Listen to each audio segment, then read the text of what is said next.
Bom dia, mais uma manhã com Deus, priorizando a palavra de Deus. E nesta manhã do dia 2 de novembro, nós vamos meditar de Lucas, do capítulo 10 ao capítulo 13. E que a paz do Senhor encha o teu coração nesta manhã. A missão dos 70. Depois disso, o Senhor designou outros 70 e enviou de dois em dois para que precedessem em cada cidade e lugar aonde ele estava para ir. E lhe fez a seguinte advertência: a seara é grande, mas os trabalhadores são pouco. Rogai, pois, ao Senhor da seara que mande trabalhadores para a sua seara. Esse mesmo texto está em Mateus 9,37. Ide, eis que eu vos envio como cordeiros para o meio dos lobos. Não leveis bolsa, nem alforje, nem sandália, e ninguém saudeis pelo caminho. Ao entrardes numa casa, dizei antes de tudo: a paz seja nesta casa. E se houver ali um filho da paz, repousará sobre ele a paz. Se não houver, ela voltará para vós. Permanecei na mesma casa, comendo e bebendo no que eles tiverem, porque digno é o trabalhador do seu salário, e não andeis a mudar de casa em casa. Quando entrares numa cidade e ali vos receberem, comei do que lhe for oferecido. Curai enfermos que nela houver e anunciai-lhe a vós outro que está próximo o reino de Deus. Quando, porém, entrardes numa cidade e não vos receberem, sai pelas ruas e clamai: até o pó da vossa cidade que se pregou nos pés sacudia contra vós outros. Não obstante, sabei que está próximo o reino de Deus.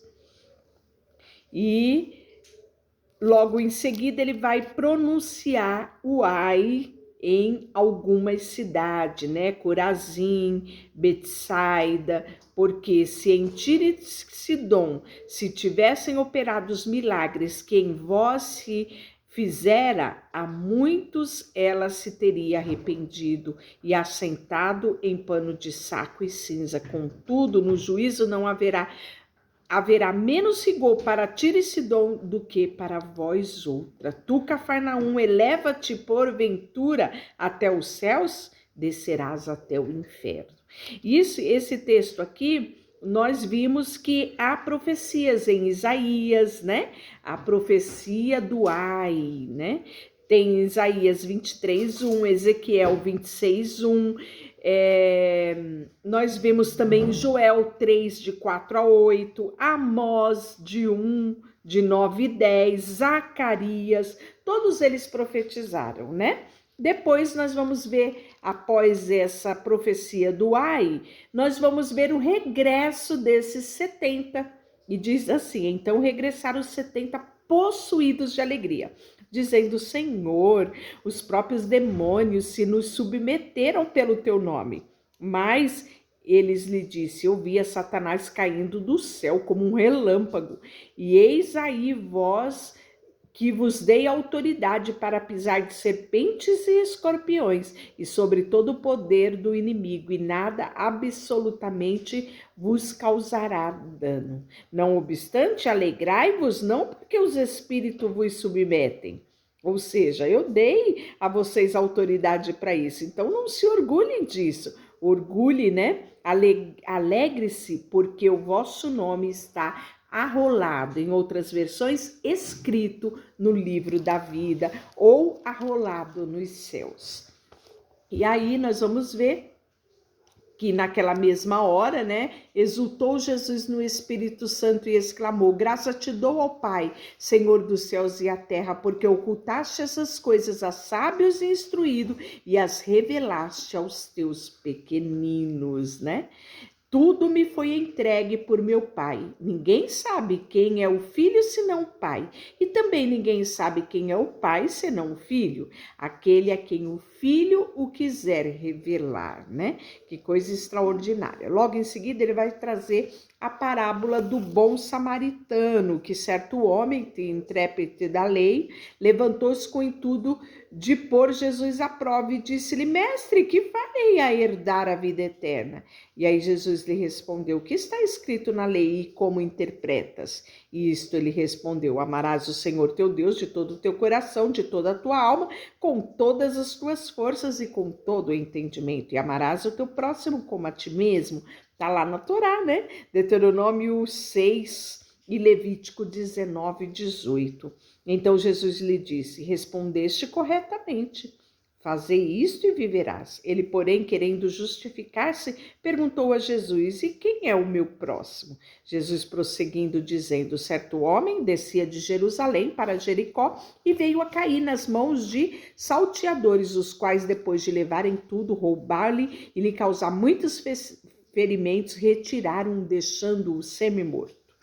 Casualmente, descia um sacerdote por aquele caminho e, vendo-o, passou de largo. Semelhantemente, também um levita descia por aquele caminho e, vendo, também passou de largo. Mas pesado samaritano, que seguia o seu caminho, passou-lhe perto e, vendo, compadeceu-se dele. Chegando, pesou-lhe os ferimentos, aplicando óleo e vinho, e colocando sobre o seu próprio animal, levou-o para uma hospedaria e tratou dele. E no dia seguinte tirou 2 denários e os entregou ao hospedeiro, dizendo: cuida deste homem, e se alguma coisa gastardes a mais, eu te indenizarei quando voltar.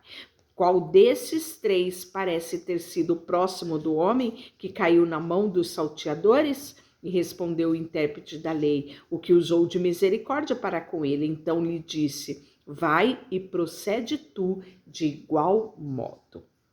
E aí nós vamos ver que tem um episódio aqui muito interessante, que é quando Marta e Maria hospedam Jesus na sua casa. As 2 irmãs de Lázaro. Era uma família muito querida de Jesus e Jesus gostava de passar por lá, né? Indo eles ao caminho, entrou Jesus num povoado e certa mulher chamada Marta hospedou em sua casa. Tinha ela uma irmã chamada Maria, e esta quedou-se parou-se e assentou-se aos pés de Jesus para ouvir-lhes os ensinamentos. Marta se agitava de um lado ao outro, ocupada por muitos serviços.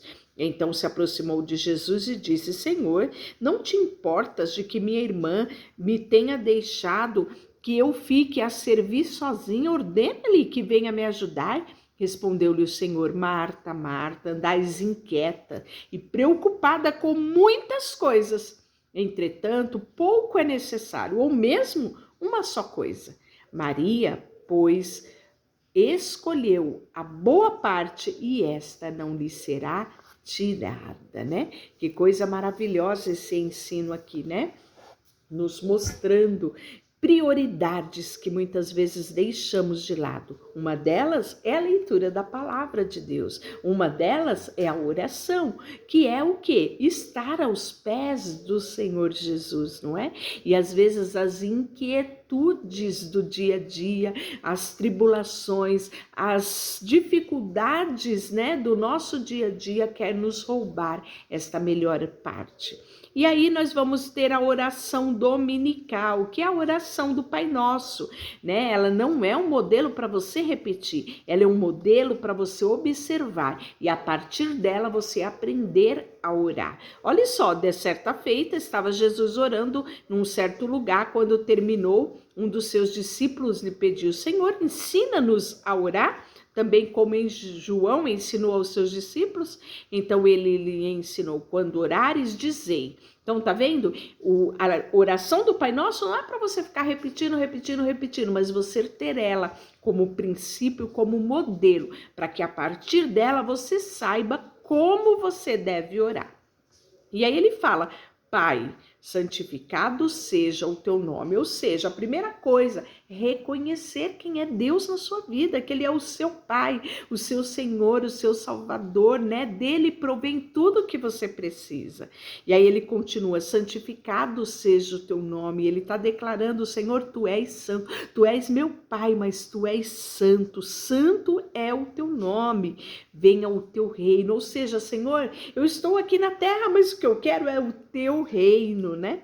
E aí, o pão nosso do cotidiano dai-nos no dia a dia, ou seja, Senhor, as minhas necessidades aqui como ser humano, me dá condições para viver o meu dia a dia, perdoa os nossos pecados, pois também nós perdoamos os nossos devedores, ou seja, Senhor, me ensina a ter um padrão de vida que é o padrão de ser perdoado e perdoar. Isso seja o meu estilo de vida aqui nessa terra. Então é assim que você deve olhar para a oração do Pai Nosso, né?